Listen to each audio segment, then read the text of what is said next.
ட்ரம்பின் அடுத்த டார்கெட் ஏதுன்னு தெரியுமா? இது இந்தியாவை காப்பாத்தி சீனாவை மாட்ட வச்சிருக்கு. என்ன நடக்குதுன்னு தெரிஞ்சுக்கணுமா? வாங்க பார்க்கலாம்.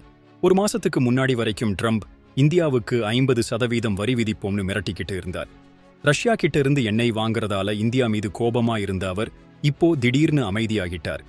என்ன ஆச்சுன்னா, நம்ம பிரதமர் மோடி சீனா போய் அங்க ஷாங்காய் மாநாட்டில் சீன அதிபரை சந்திச்சார்.